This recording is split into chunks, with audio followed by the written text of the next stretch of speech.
दोस्तों इस वीडियो में हम लोग बात करने वाले महात्मा गांधी सेंट्रल यूनिवर्सिटी की तरफ से कंपोजिट मेरिट लिस्ट जारी कर दिया गया था। हालांकि इस बारे में मैंने आपसे पिछले वीडियो में भी बात किया था, लेकिन मेरे को लगता है कि उस वीडियो में मैं जिस तरह से बता सकता था या जिस तरह से बताना चाहिए था वैसा मैंने कुछ बताया नहीं था। सो बेसिकली इस वीडियो को हम लोग सिंपल उसी वीडियो को एक्सटेंड करके कुछ और चीज़ें ऐड करने वाले हैं, जिसमें हम लोग समझेंगे बाकी चीज़ों के बारे में। ठीक है, तो वीडियो को शुरू करते हैं, ज़्यादा टाइम वेस्ट नहीं करते हुए।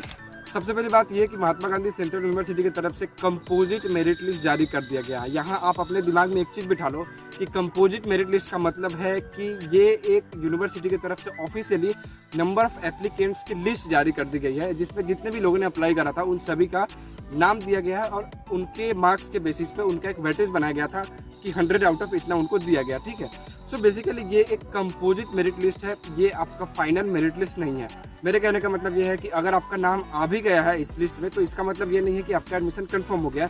ये प्रोविजनली आप मान के चल सकते हो, लेकिन इसका मतलब ये नहीं है कि आपका एडमिशन कंफर्म है। ये एक कंपोजिट मेरिट लिस्ट है। ठीक है, तो एक ये बात हो गई। दूसरी बात आती है ये कि आपको कैसे पता चलेगा कि आपका एडमिशन हो रहा है या नहीं हो रहा है। देखो, इस बारे में मैं आपसे एक सजेशन देना चाहता हूँ। सिंपल सी बात है, हालांकि जब आप मेरिट लिस्ट खोल के देखोगे तो आपको पता चलेगा कि जो भी एप्लीकेंट्स के नाम दिए गए हैं वो अल्फ़ाबेटिकली दिए गए हैं, नेम के अकॉर्डिंग दिए गए हैं। ठीक है, लेकिन आपको सिंपल क्या करना है कि आप थोड़ा ये एनालिसिस करो कि जितने भी वेटेज दिए गए हैं, मान लो किसी की 80% है, किसी का 85% है, तो उस अकॉर्डिंग आप कितने नंबर पे स्टैंड करते हो। मान लो 33 के अराउंड सीट्स है ज़्यादातर कोर्सेज में, जितना मेरे को पता है, तो उस हिसाब से मान लो अगर आप 33 के अराउंड नहीं भी 40, 45, 50 तक भी अगर आप स्टैंड करते हो मेरिट लिस्ट में, तो आपको ये मान के चलना चाहिए कि पॉसिबिलिटीज़ आपके 50 तक भी है कि आपका एडमिशन हो सकता है।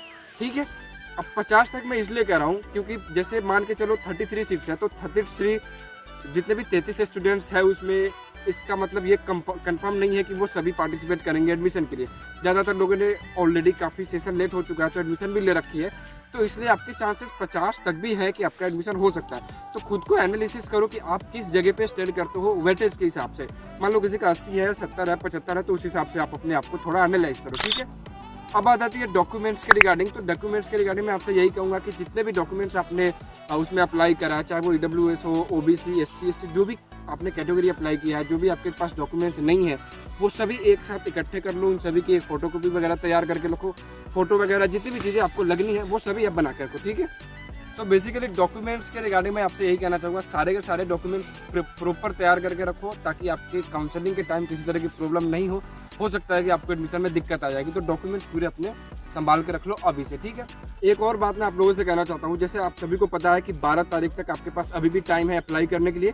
अगर आपने कुछ देखा है कि हाँ आपके वेटेज में कुछ गड़बड़ी है या कुछ डिफरेंस आपको लगता है, तो अभी के अभी तुरंत अप्लाई कर दो, बाद में प्रॉब्लम हो सकती है आपको। ठीक है, तो इस चीज़ के बारे में मैं आपसे यही कहना चाहूँगा कि 12 तारीख से पहले पहले प्रॉपर ईमेल फॉर्मेट में उनको अप्लाई कर दो। ठीक है, दूसरी बात एक और मैं आपसे कहना चाहता हूँ कि कई सारे लोगों के मैंने वीडियोज़ देखे हैं जहाँ आपको लगता है, जहाँ वो बता रहे हैं कि मान लो अगर आपने कुछ गलत उसमें इन्फॉर्मेशन डाला है, चाहे वो 10th की मार्कशीट के हो या 12th के नंबर वगैरह हो, तो इससे आपको ऐसा है कि मार्क्स में मेरिट लिस्ट में आपको ऊपर नीचे कर दिया जाएगा। देखो, इस बारे में मैं आपसे यही कहना चाहता हूँ कि अभी भी आपके पास 12 तारीख की डेट बची है, तो अभी आप सिंपल जो भी करेक्शन करना है कर लो उनको मेल करके। ठीक है, इस भरोसे मत बैठो कि वो आपके मार्क्स के अकॉर्डिंग आपके ऊपर नीचे नंबरिंग सिस्टम को कर देंगे, ऐसा कुछ भी नहीं होना है। अब ये यूनिवर्सिटी के ऊपर है, हो सकता है कि वो आपको कंसीडर कर ले, लेकिन जैसा कि आप सभी को पता होना चाहिए, आपसे पहले कहा जाता है कि आप जो भी इन्फॉर्मेशन देंगे वो सही होनी चाहिए। किसी भी जगह वो इन्फॉर्मेशन गलत पाई जाती है तो आपका एडमिशन तुरंत कैंसिल कर दिया जाएगा। तो ये पॉसिबिलिटी मैक्सिमम है कि अगर आप गलत इन्फॉर्मेशन उनको देते हो तो आपका एडमिशन कैंसिल कर दिया जाएगा। ये अलग बात है कि हो सकता है कि आपको यूनिवर्सिटी कंसीडर कर ले। मान लो आपने EWS अप्लाई करा है और EWS की सर्टिफिकेट नहीं है, तो हो सकता है कि वो जनरल में कंसीडर करे, लेकिन उनके पास ये राइट है कि वो आपको एडमिशन कैंसिल कर सकते हैं। तो इस चीज़ को अपने ध्यान में रखते हुए जो भी करेक्शन के लिए आप चाहते हो 12 तारीख से पहले पहले अप्लाई कर दो।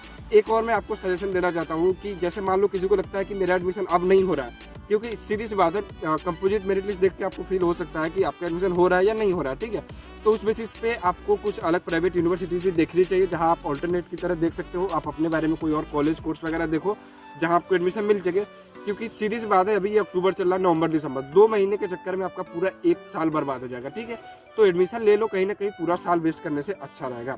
अब बात आती है कि आपका फाइनल मेरिट लिस्ट कब तक आ सकता है। देखो, अभी जितने लोगों को भी लगता है कि गड़बड़ हुआ है वो 12 तारीख तक अपना एप्लीकेशन फिर से अप्लाई करेंगे। एक तरह से ईमेल करेंगे उनको। ठीक है, ईमेल ही करना है बेसिकली, बाकी सारे डिटेल्स प्रॉपर डाल के तो उसके बाद एक फिर से आपकी मेरिट लिस्ट तैयार की जाएगी और उसके बेसिस पे हो सकता है कि आपका एक फाइनल मेरिट लिस्ट है 20-22 तारीख के आसपास लेके चल सकते हो, भी हो सकता है कि एक मेरिट लिस्ट आ जाए जिसके बेसिस पे आपको एडमिशन दिया जाएगा। हालांकि ये टेंटेटिव ही है, यूनिवर्सिटी की तरफ से आपको इन्फॉर्म कर दिया जाएगा।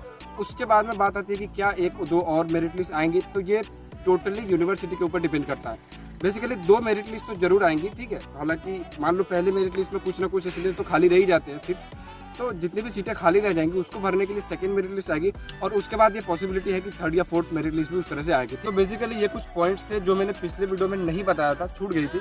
हालांकि उस समय मैं कुछ और ही मूड में था तो इसलिए छूट गया था।